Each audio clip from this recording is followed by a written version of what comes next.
Capítulo número 10. Mientras paseaba por sus dominios, esperando impaciente que llegara la medianoche y todavía faltaban 5 horas, Thomas Shaddock había regresado a la infancia. Ahora tenía el triunfo en la mano. Podía desprenderse de la máscara de adulto que durante tanto tiempo había llevado y se sentía aliviado. En realidad, nunca había sido un adulto, sino un muchacho cuyo desarrollo emocional se había detenido a los 12 años, cuando le había llegado el mensaje del halcón de la luna, que le había absorbido desde entonces. Sin madurez mental, no había crecido al ritmo de la física. Pero ya no necesitaba fingir. En cierta forma, siempre lo había sabido y lo consideraba una gran fuerza, una ventaja sobre quienes habían dejado atrás la infancia. Un muchacho de 12 años puede almacenar y nutrir un sueño con más determinación que un adulto, ya que estos están siempre distraídos por necesidades y deseos conflictivos. Un chico en la pubertad posee la firmeza de dedicarse de forma inquebrantable a un gran sueño.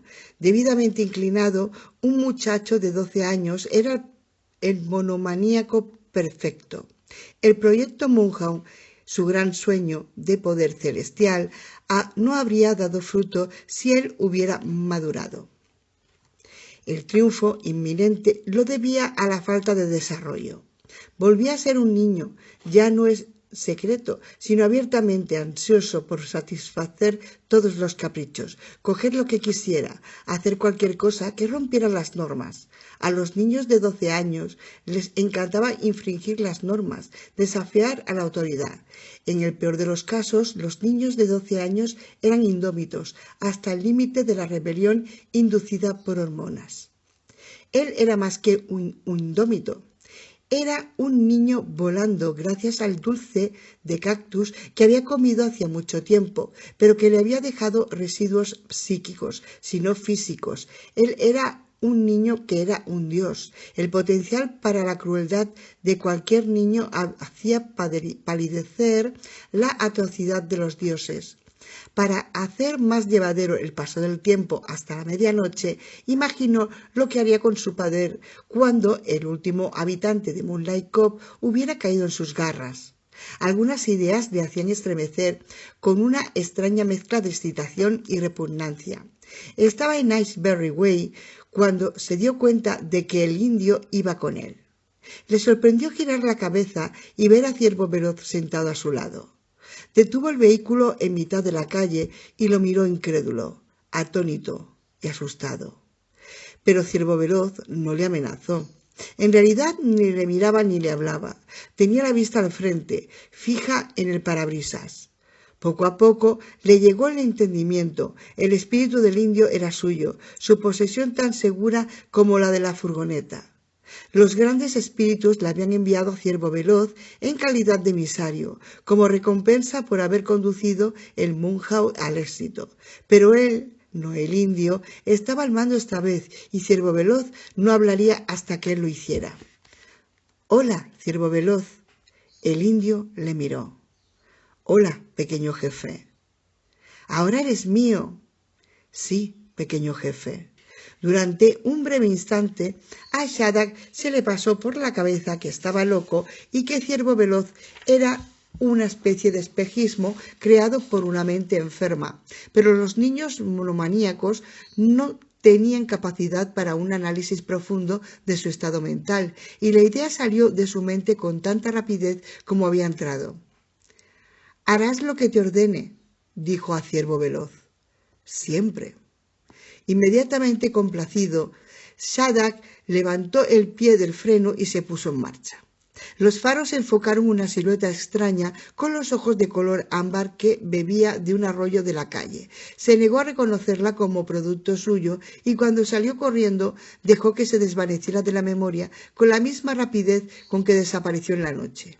Miró de reojo al indio y dijo: «¿Sabes lo que voy a hacer algún día?» «¿De qué se trata, pequeño jefe?» «Cuando haya convertido a todo el mundo, no solo a la gente de Moonlight Cove, cuando nadie se me pueda oponer, pasaré algún tiempo siguiendo el rastro de tu familia. los hermanos, hermanas, incluso primos que aún te queden y a sus hijos, y les haré pagar por tus crímenes. De verdad, lo pagarán caro. Notaba en su voz cierta petulancia y no le gustaba, pero no podía evitarlo. Mataré a todos los hombres, los machacaré con mis propias manos, les explicaré que su sufrimiento se debe a su parentesco contigo y todos te maldecirán, lamentarán que hayas nacido, y violaré, torturaré y mataré a las mujeres. ¿Qué te parece?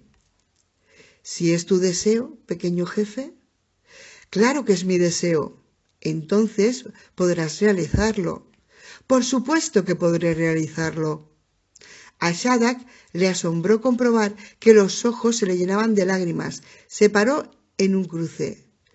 No estuvo bien lo que hiciste. El indio no contestó. He dicho que no estuvo bien. No estuvo bien, pequeño jefe. Nada bien. Nada bien. Thomas Shadrach sacó un pañuelo del bolsillo y se sonó la nariz. Se secó los ojos. Las lágrimas se habían terminado. Sonrió al paisaje a través del parabrisas, suspiró y miró hacia el veloz. El indio miraba al frente, silencioso. Sin ti, tal vez nunca hubiera sido el niño del halcón de la luna, dijo Shadrach. Capítulo número 11. La sala de ordenadores estaba en la planta baja, en el centro del edificio, cerca de una confluencia de pasillos. Las ventanas miraban a un patio interior, pero puesto que no se veían desde la calle, Sam pudo encender las luces auxiliares. Era una gran sala instalada con un laboratorio de idiomas, con cada VDT dentro de un cubículo de 3 lados, 30 ordenadores, último modelo, con sistema de disco duro. Estaban alineados a lo largo de 3 paredes y en una hilera en el centro de la habitación. Observando la abundancia del hardware, Tessa dijo: «La New Wave fue muy generosa, ¿no?» «Tal vez fuera más adecuado decir concienzuda», respondió Sam. Avanzó por una hilera de VDT buscando líneas telefónicas y módem, pero no vio ninguno. Tessa y Chrissy se quedaron en la puerta vigilando el oscuro pasadizo. Sam se sentó frente a una de las máquinas y la encendió. En la pantalla apareció el logotipo de la New Wave. Sin teléfonos ni módem, quizá los ordenadores habían sido regalados a la escuela para mejorar la enseñanza, sin intención de conectar a los niños a la New Wave. Durante alguna frase del proyecto Moonhawk, el logotipo desapareció y fue reemplazado por un menú. Dado que se trataba de máquinas de disco duro con enorme capacidad, los programas ya estaban cargados y preparados para salir en cuanto el aparato se encendía. El menú le ofrecía 5 opciones. A. Orientación 1. B. Orientación 2. C. Tratamiento de textos. D. Contabilidad. E. Otros. Se mostró dubitativo no porque no supiera qué letra pulsar, sino por un repentino miedo a utilizar la máquina. Recordaba a los Coltrane, aunque estaba convencido de que ellos habían elegido fundirse con la máquina, de que su transformación había empezado dentro de ellos. No había forma de saber que no hubiera sido al contrario. Quizá los ordenadores habían cobrado vida y se habían apoderado de ellos. Parecía imposible. Además, gracias a las observaciones de Harry, sabían que la gente de Moonlight Cove era convertida con una inyección, no mediante alguna fuerza insidiosa que pasara de manera mágica con las teclas del ordenador a las yemas de los dedos. No obstante, no se sentía seguro del todo. Por fin pulsó E y apareció una lista de temas escolares. A. Idiomas. B. Matemáticas. C. Ciencias. D. Historia. E. Inglés. F. Otros. Pulsó F. Apareció un tercer menú y el proceso continuó hasta que en la selección final apareció New Wave. Al teclear esta opción, las palabras recorrieron la pantalla. Hola, alumno. Estás en contacto con el superordenador de la New Wave. Mi nombre es Sol. Estoy aquí para ayudarte. Los ordenadores de la escuela tenían conexión directa con la New Wave. No eran precisos los módem. ¿Deseas menús o especificas interés?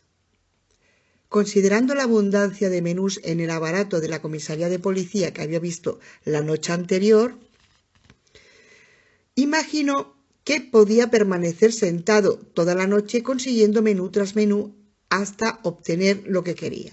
Tecleó Departamento de Policía de Moonlight Cove. Este archivo está restringido. Por favor, no intentes acceder a él sin la supervisión de tu profesor. Suponía que los profesores tenían códigos individuales que, según estuvieran o no convertidos, les permitirían acceder a datos secretos. La única forma de saber alguno de esos códigos sería intentar combinaciones de dígitos al azar, pero sin ni siquiera saber de cuántas cifras consistía el código. Había millones de posibilidades. Podía quedarse allí sentado hasta que le salieran canas y se le cayeran los dientes sin obtener un número correcto. La última noche había utilizado el número personal del agente Ruiz-Dor y se preguntó si funcionaría solo en un determinado VDT del departamento policial o si también lo aceptaría cualquier ordenador conectado a Sol. No perdía nada por intentarlo. Tecleó el 262699. La pantalla parpadeó. A continuación, «Hola, agente Dor». Solicitó de nuevo el sistema de datos del departamento de policía. Esta vez le fue facilitado. Escoja 1. A. Operador. B. Archivo central. C. Tablero anuncios. D. Comunicación módem. Pulsó D. Se le mostró una lista de ordenadores con extensión nacional y con los que podía comunicar a través del módem del departamento de policía. Notó que sus manos estaban sudorosas. Estaba seguro de que algo iba a salir mal, aunque solo fuera porque nada había sido tan fácil desde que había puesto los pies en el pueblo. Miró a Tessa. ¿Todo en orden? Ella echó un vistazo al pasillo y dijo: «Eso parece. ¿Has tenido suerte?» «Sí, puede». Volvió al ordenador y dijo en voz baja: «Por favor». Miró la lista de posibilidades de conexión. Encontró FBI Key, que era el nombre de la última y más sofisticada red de ordenadores del departamento. Un sistema de alta seguridad, conservación, recuperación y transmisión de datos, en el cuartel general de Washington, instalado hace un año. Se suponía que nadie, aparte de los agentes aprobados por la central y las sucursales del departamento, podían acceder con códigos especiales al programa FBI Key. Hombre, gracias por tanta seguridad. Todavía esperando problemas, Sam pulsó FBI Key. El menú desapareció, la pantalla quedó en blanco y luego apareció una imagen de un monitor a todo color y el emblema del FBI en azul y dorado. Varias preguntas llenaban la pantalla. Número de identificación del departamento, fecha de nacimiento, fecha de ingreso en el departamento, apellido de soltera de la madre y... Después de contestar, llegó el acceso. «¡Bingo!», exclamó tratando de ser optimista. «¿Qué ocurre?», exclamó Tessa. «Estoy hablando con el sistema central». «Eres un genio», dijo Chrissy. «Soy testarudo, pero he entrado». «¿Ahora qué?», preguntó Tessa. «Voy a pedir al operador de servicio, pero primero quiero mandar saludos a todas las condenadas oficinas del país para que se enteren». «¿Saludos?». Del menú del FBI Key, Sam solicitó transmisión inmediata a todas las oficinas. Tenía la intención de enviar un mensaje a todas las oficinas del país, no solo a San Francisco, que era la más cercana y de la que esperaba recibir ayuda. Había una oportunidad de entre mil de que el operador de noche en San Francisco prestara atención al mensaje entre un montón de otros muchos, a pesar de la alerta roja que pondría al principio. Si eso se producía, si alguien estaba despierto en aquel momento inoportuno, todas las oficinas llamarían al cuartel general para solicitar detalles sobre la llamada desde Moonlight Cove y saber por qué ha sido requerida su presencia en un lugar que se encontraba fuera de su jurisdicción.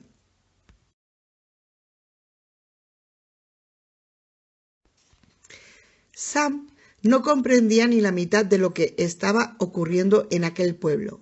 No habría podido explicar ni en taquigrafía ni en boletín del departamento lo que sí sabía, pero confeccionó un sumario que suponía les pondría en acción.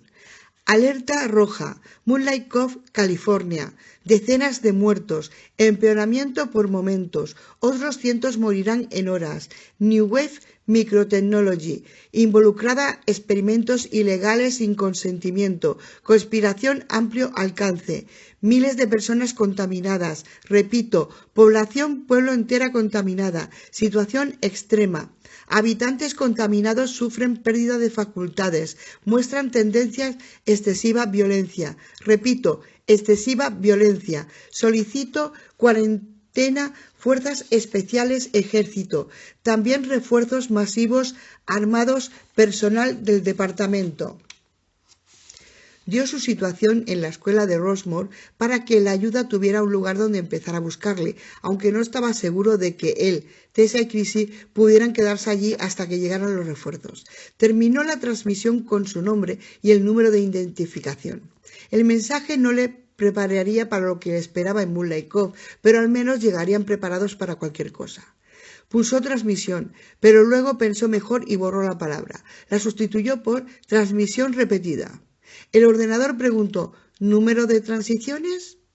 Él tecleó 99. El ordenador aceptó la orden. Sam volvió a escribir transmisión y pulsó el botón Enter. ¿Qué oficinas? Todas. La pantalla parpadeó y acto seguido anunció transmitiendo.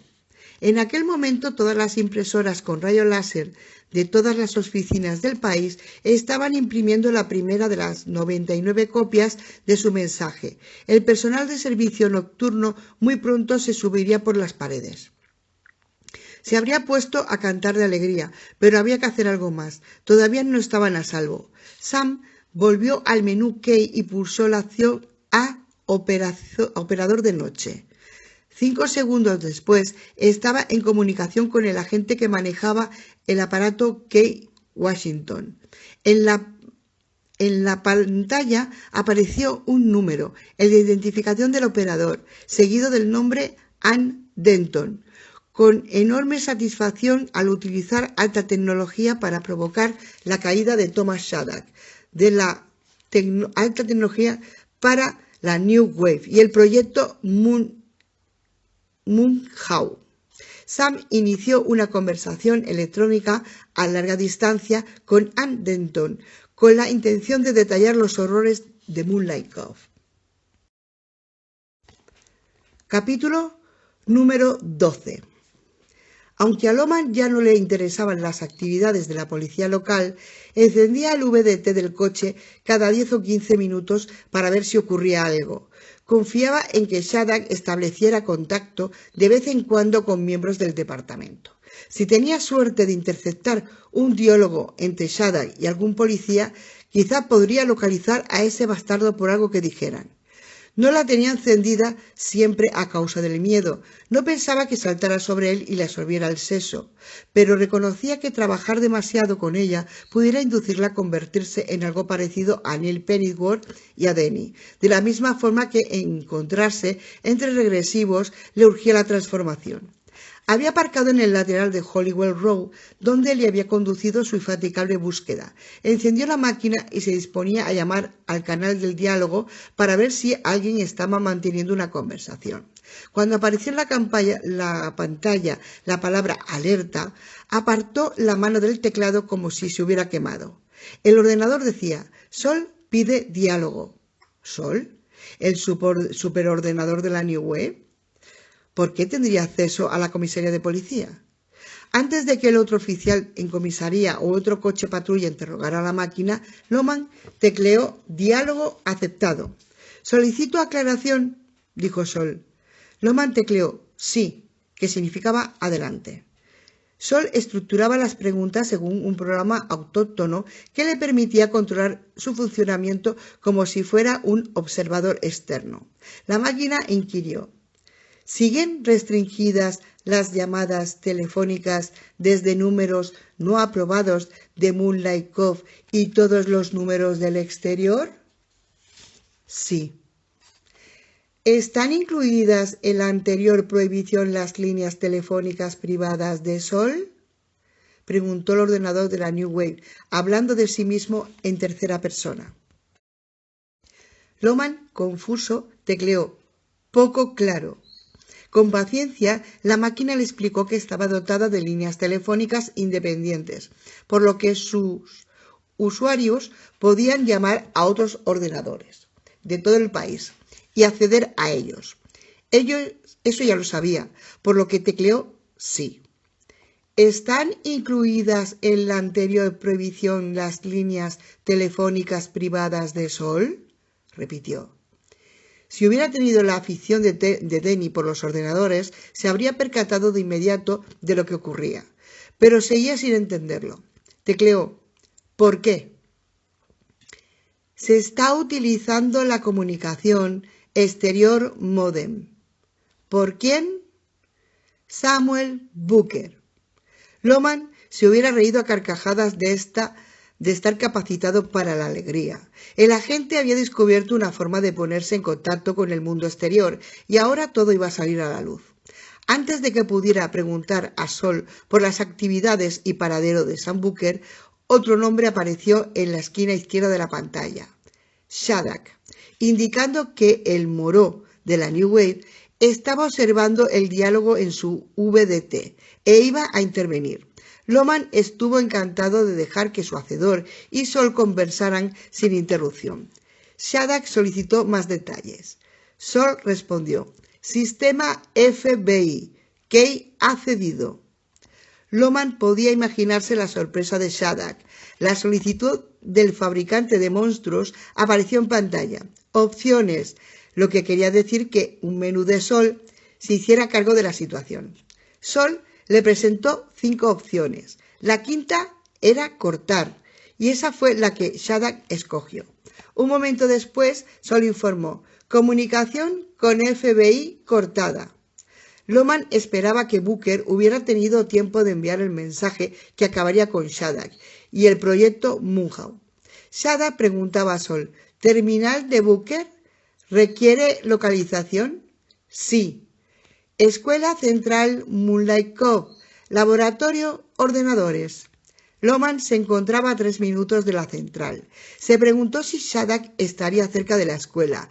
No importaba. Estuviera cerca o lejos, haría cuanto pudiera para llegar allí y evitar que Booker pusiera en peligro el proyecto Moonhawk, o para vengarse, si ya lo había conseguido. Loman sabía por fin dónde encontrar a su hacedor. Capítulo 13. Cuando Sam solo llevaba 6 intercambios de diálogo con Ann Denton en Washington, la comunicación se cortó. La pantalla quedó negra. Quería creer que se debía a problemas normales de líneas en alguna parte, pero sabía que no se trataba de eso. Se levantó de la silla con tal rapidez que la derribó. Chrissy se sobresaltó por el ruido y Tessa dijo: ¿Qué ocurre? ¿Algo va mal? Saben que estamos aquí, afirmó Sam. Van a venir. Capítulo 14. Harry oyó que llamaban al timbre. El estómago le dio un vuelco. Se sentía como si estuviera en una montaña rusa iniciando la rampa de descenso. El timbre volvió a sonar. Miró el reloj. Solo las 19:24. No le consoló que no le hubieran colocado en el último lugar de la lista. Otra vez el timbre, esta vez insistente. Llegaban amortiguados los ladridos de Moose. Capítulo 15. Tessa cogió la mano de Chrissy. Los 3 salieron a toda prisa de la sala de ordenadores. Se estaba agotando las pilas de la linterna, pues el haz de luz había disminuido. Confiaban en que durara lo suficiente hasta que encontraran la salida. De repente, la planta del edificio que les había parecido sencilla cuando no se encontraban en una huida de vida o muerte, ahora era como un laberinto. Llegaron a un cruce de 4 pasillos, avanzaron por uno de ellos y entonces Tessa se dio cuenta de que iban en dirección equivocada. No hemos venido por aquí. No importa, dijo Sam. Cualquier puerta sirve. Anduvieron unos pocos metros antes de que la débil luz de la linterna consiguiera llegar hasta el final del pasadizo y revelara que era un callejón sin salida. «Por aquí», dijo Chrissie, soltando la mano de Tessa, al tiempo que giraba sobre los talones para regresar por donde habían venido y les obligaba a seguirla o a dejarla.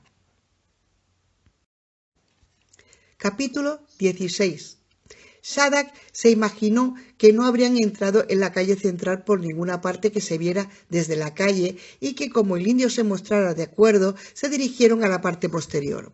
Pasaron por delante de puertas metálicas que hubieran sido un obstáculo demasiado grande y Shadrach observó las ventanas intentando encontrar un cristal roto. La última puerta trasera, la única con panel de cristal en la parte superior, se encontraba en una esquina del edificio. Llegaría allí en un momento, antes de que el camino torciera a la izquierda. A pocos metros, cuando todos los demás paneles se reflejaban a la luz de los faros, le llamó la atención uno sin cristal. «Aquí», dijo a Ciervo Veloz. «Sí, pequeño jefe». Aparcó delante de la puerta y cogió la Remington 12, semiautomática ya cargada, que reposaba en el suelo de la furgoneta. Sobre el asiento del pasajero había otra caja de cartuchos. Lo abrió y guardó 4 o 5 balas en el bolsillo de la chaqueta. Se apeó del coche y se dirigió hacia la puerta con el cristal roto.